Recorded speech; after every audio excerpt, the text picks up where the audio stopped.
राधा वल्लभ श्री हरिवंश हमारे चैनल में आपका बहुत बहुत स्वागत है।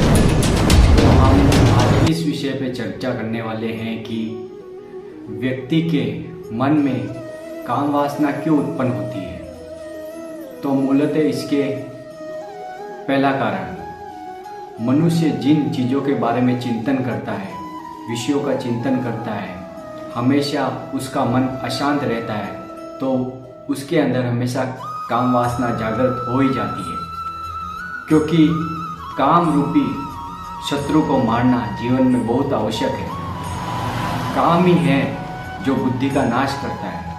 तो एक श्लोक से समझेंगे कि काम वासना क्यों उत्पन्न होती है। गीता में एक श्लोक है, ध्यायतु विषयानुपुंसे शगस्तेषु जायते संगात संजायते कामा कामात क्रोधो विजायते। विषय वस्तुओं के बारे में सोचने से, उनका चिंतन करने से और कामना करने से वो काम वासना बढ़ती जाती है। उससे आदमी की बुद्धि मारी जाती है। बुद्धि मारने से बुद्धि भ्रमित हो जाती है और बुद्धि भ्रमित होने से बुद्धि का विनाश हो जाता है और बुद्धि का विनाश होने से मृत्यु आदमी की संभव ही है, क्योंकि व्यक्ति के पूरा सर्वनाश हो जाता है। ये काम इतना प्रबल है। तो काम जब भी आपके मन विचारों में आए तो उस वृत्ति को आपको शरीर पे नहीं लेना है, अपने मन पे विचार करना है। क्योंकि काम वासना हमेशा हमारे मन में आती है। उस मन की वृत्ति को हाथों हाथ हमें रोकना है। और वो रोकना कैसे, उसका उपाय कैसे होगा? तो हमें प्रभु का स्मरण करना है, ईश्वर का स्मरण करना है। जैसे राम राम राम नाम जप करना है, तो वो वृत्ति आपकी टूटेगी। उससे आपकी काम वासना धीरे धीरे समाप्त होगी। आपको पल पल हर एक मिनट का काम वासना पे ध्यान देना है, क्योंकि ये वृत्ति को आपको भजन के द्वारा ही रोकनी है। क्योंकि ये इतनी प्रबल है। अगर आप देहाभिमान और देह में जी रहे हैं, अपन खुद के शरीर को एक मनुष्य का शरीर ही मान रहे हैं, तो आप में ये काम वासना जरूर जागृत होगी।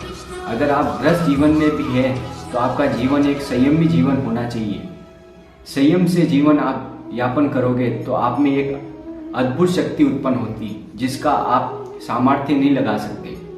क्योंकि ये दिखने में चीज बहुत सहज लगती है, लेकिन ब्रह्मचर्य एक ऐसा साधन है जिससे व्यक्ति एक अलग ही ऊर्जा को प्राप्त होता है। और जैसे ही वो इस काम वासना को दूर करने के लिए जो प्रयत्न करता है, उससे ब्रह्मचर्य का पालन होता जाता है। जैसे 10 दिन, 15 दिन, 20 दिन, महीने भर, जैसे जैसे आप कामनाओं पे विजय प्राप्त करते जाएंगे, वैसे वैसे आपकी बुद्धि तीव्र होती जाएगी। और सभी को, मातृशक्ति को अपनी बहनों के समान समझकर, सब में मातृ भाव समझकर हम इस पे विजय प्राप्त कर सकते हैं। क्योंकि मनुष्य जीवन एक बहुत ही अनमोल जीवन है, बहुत ही दुर्लभ जीवन है, जो देवताओं को भी दुर्लभ है। देवता भी तरसते हैं इस मनुष्य जीवन को प्राप्त करने के लिए। क्यों नहीं हम निरंतर 24 घंटे में से कम 2 घंटे प्रभु के स्मरण के लिए निकालें और भगवान का नाम जप करें। राम राम, जो भी आपके इष्ट का नाम है, आप जो भी इष्ट की पूजा करते हैं उनका नाम जप करें। उससे आपका मन बुद्धि पवित्र होगी और जो प्रारब्ध के आपके पुराने पाप जमा है इस शरीर में, वो भस्म हो जाएंगे। जब आपका मन एकदम शीतल हो जाएगा, तब आपको आनंद की अनुभूति होगी। और ये सब होगा भजन के द्वारा। भजन के प्रभाव से काम, क्रोध, लोभ, मद, मत्सर सब पे आप विजय प्राप्त करते जाएंगे। लेकिन आपको त्याग करना पड़ेगा इसके लिए। आहार का त्याग, चिंतन, हर सोच का त्याग, बाहरी वस्तुओं का त्याग, संसार की वस्तुओं का त्याग, विषयों का त्याग, हर चीज़ का त्याग करना पड़ेगा और एक संयमी जीवन बिताना पड़ेगा। तब आप इस काम वासना पे विजय प्राप्त कर सकते हैं। और निरंतर प्रभु का स्मरण आपका होना जरूरी है। जब तक आप प्रभु का स्मरण नहीं करेंगे, इस काम वासना पे विजय प्राप्त करना असंभव है। क्योंकि जो वृत्ति आपके मन में, हृदय में उत्पन्न हो रही है, उसको एक भजन के प्रभाव से, राम नाम के प्रभाव से ही आप काट सकते हो।